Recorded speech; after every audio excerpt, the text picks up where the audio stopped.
Mirë, është momenti që të flasim pak për shëndetin, tek parandalimi më së shumti.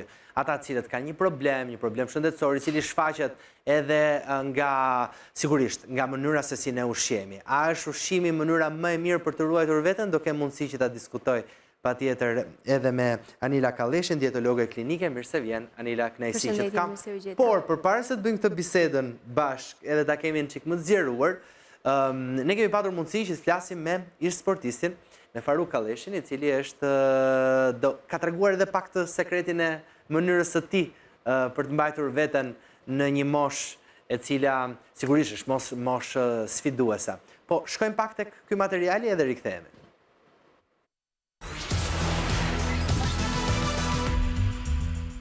Unë kam pas një lloj sporti që quhen sport veterana me kategori peshe trupore.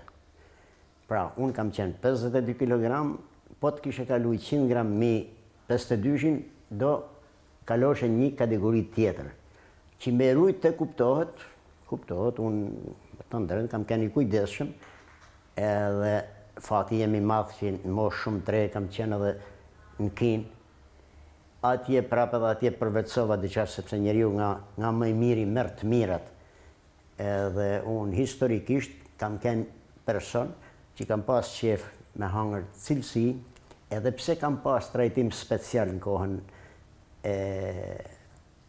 e kaluar, sistemit kaluar, unë kam hangër shumë me kujdes, sepse jam nga ata që them sportisti, njeriu duhet marrin aq kalori sa ka nevoj me i djeg ata kalori.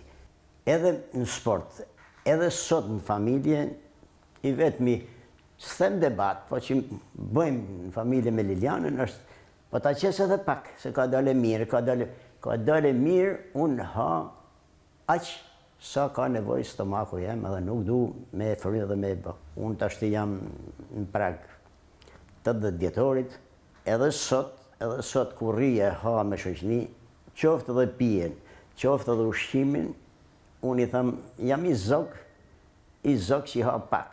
Po ushqeve shumë e rëndshëm, do kesh vështërsi me kretë organizmin, po kuptove në trunë, se truni është ai gjithçka që na... Po kuptove në trunë që unë i kam marrë kalorit, jenë rregull, je i fort. Forcën e dallon, bën lëvizje, ec, e shef. Jam i zoti mes. Një gjojni të këshilla, sepse janë të mira, unë s'po them po qohem kam, por jam i ky 80 vjeç, tanë jetën e kam pas, se kam bërë 2 sporte, kam bërë edhe peshngritin, edhe cirkun me Lilian në bërë, domethënë kam pas ngarkesat mëdha, por si ta me ken, të ushqyrit kam ken strikt. Mirë, Faruku është ndër i kombit, po ndërkohë nga ana tjetër 80 vjeç. Të besosh që është kaq aktiv është pak e vështirë. Anila, tha hasi zog. Hasi zog ha pak. Vërtet hasi zog. Si zog. Ai është babai im është, le të themi, personi që unë nuk besoj se mund ta gjej në ndonjë vend tjetër. Edhe unë që jap këshilla kështu ndonjëherë edhe mund të kaloj diçka, ndërsa ai është shumë strikt në ndryshe s'do të ishte ndër i kombit. Po, patjetër. Nuk do të ishte ai kampioni 21 vite radhë. Tani si t'ja bëjnë gjithë, se jo të gjithë kanë këtë lloj vullneti edhe këtë lloj regjimi. Çfarë është e rëndësishme që të bëjmë ne mbas moshës 40 vjeç? Për sa i përket ushqimit. Shumë shpesh thuhet që në të 40-tat fillon jeta. Në fakt, deri në të 40-tat njerëzit kanë luftuar për të gjetur, për të bërë një vend ose një emër në jetën e tyre. Që do thotë shkollimi, në mos shkollimi ka qenë një vend pune i sigurt, pra kanë diku 15-20 vite punë, ata që janë pas moshës 40 vjeçare. Natyrisht kanë luftuar shumë për të pasur një status, një emër, dhe vjen një moshë që pastaj fillojnë të kujtojnë për veten e tyre. Prit tani se përballemi me disa o kockat, o gripi, o sëmundjet, bëjnë pak më të shpeshta, pas të 40-tave fillojnë disa kilograme më të shpeshta që nuk kuptohen, se deri në moshën 40 ti ke qenë duke vrapuar për të bërë atë statusin që ke arritur. Ndërsa pas të 40-tave ti shikon që diçka po ndryshon në trupin tënd, metabolizmi fillon ndryshon. Ka edhe një lloj ndryshimi edhe ndikim psikologjik, ë?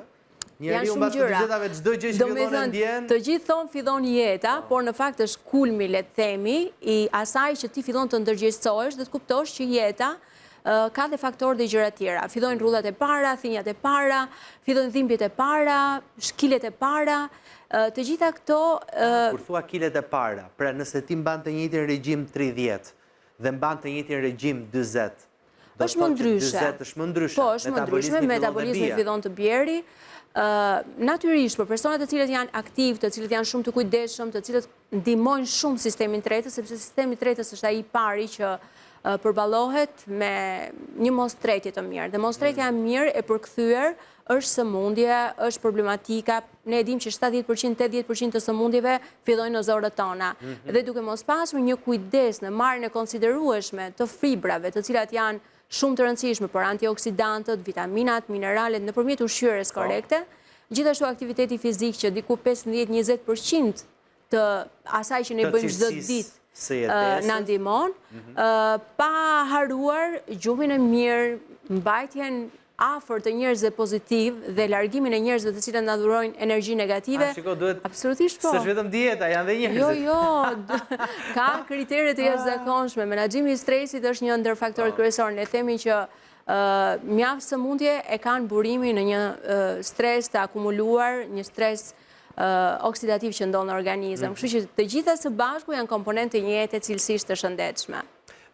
Pak nga pak, që të gjitha. Ne e nisim tek njerëzit, do shkojmë tek njerëzit. Unë pak nga pak dua të mbledh sëmundje që janë më të dukshme, le themi, pas viteve 40. Cilat janë ato sëmundje që mbas 40-s fillon dhe kam ndikim ushqimit të këto? Atëherë, e thamë dhe përpara, sistemi i tretës është i prekur kryesisht. Mungesa e fibrave, mungesa e aktivitetit fizik, sepse ti e konsoliduar në një punë dhe je i detyruar që të punosh me orë të gjata, ose dembelosësh një çik, e krijuar familjen, je më shumë në ambiente të mbyllura brenda, nuk e kohë të merresh me aktivitet fizik dhe të gjitha këto çojnë në një ulje të metabolizmit.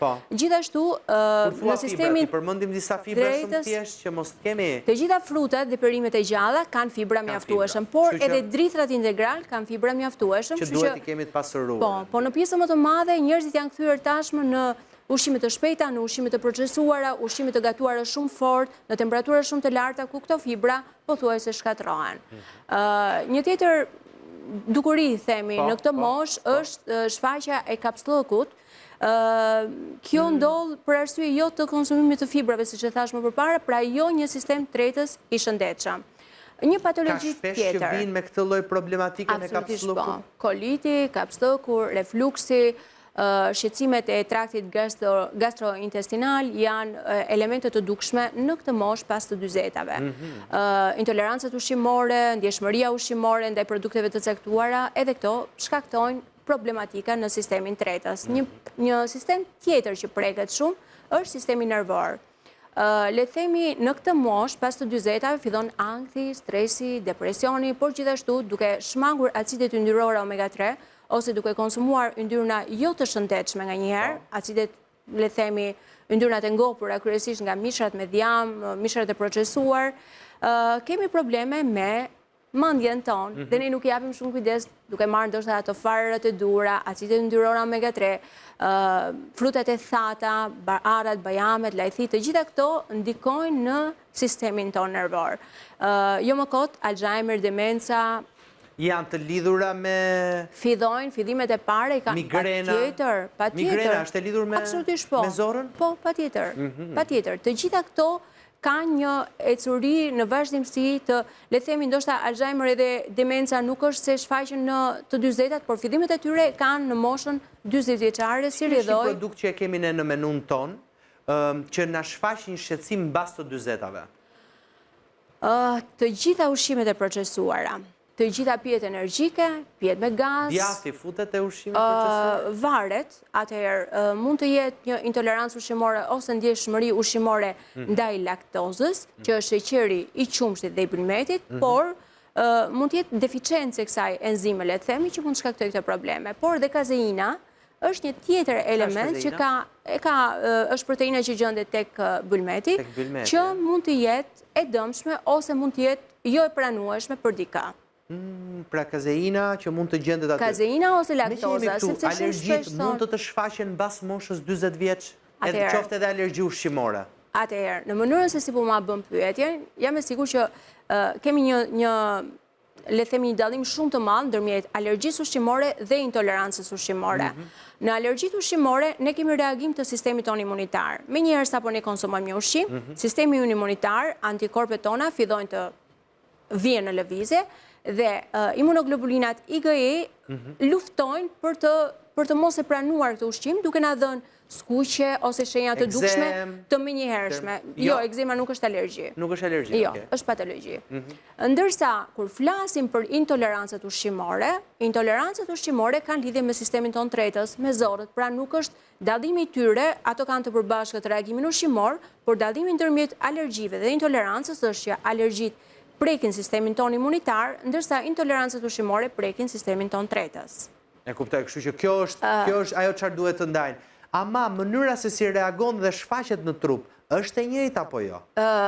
Jo, nuk është e njëjtë. Nuk është e njëjtë. Unë mendoj që tek sistemi intoleranca ushqimore mund të jetë një reagim jo i menjëhershëm. Pra, nëse në alergjisë sapo ke konsumuar diçka, ti arrin ta kuptosh për një herë sepse ke një kruajtje, ke një shqetësim, ke një ëndje, ke një fryrje, ndërsa tek intoleranca ushqimore është një reagim i mas le themi 24 deri në 48 orë.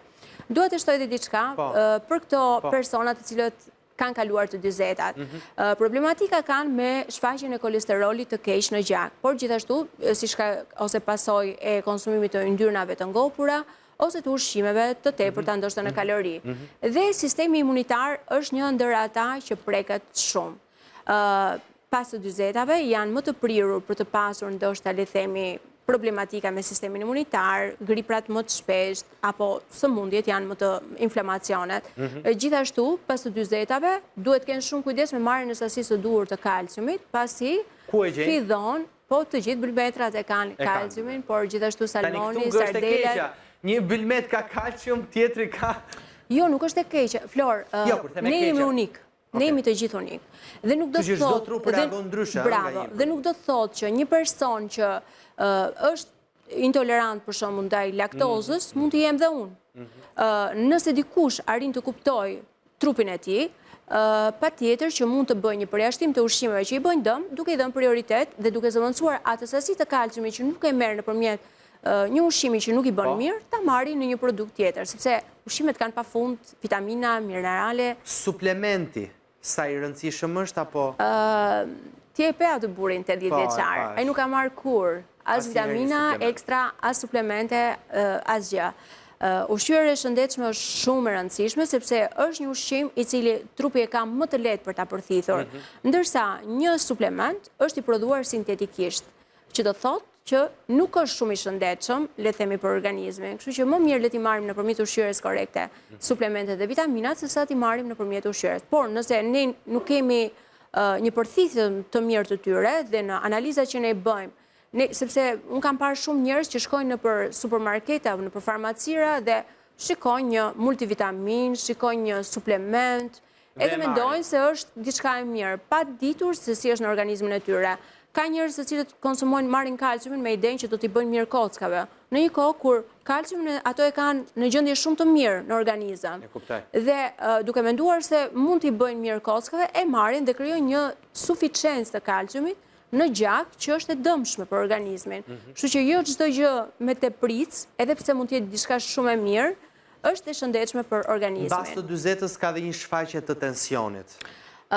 Sëmundjet kardiake, hipertensioni, e fillova, kolesteroli është pjesa më e dukshme, le themi, hipertensioni, ndryshoj në menun e ti 45 vjeçar. Kripa e tepërt shkakton hipertension në organizëm, pra mbajtjen e lëngjeve në organizëm.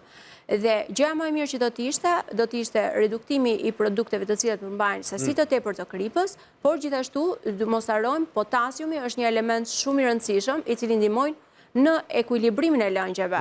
Kështu që të kombinuara së bashku bëhet një përzgjedhje shumë e mirë. Gjithsesi, një regjim ushqimor i rekomanduar do të ishte zgjidhja ideale për personat të cilët kanë patologji.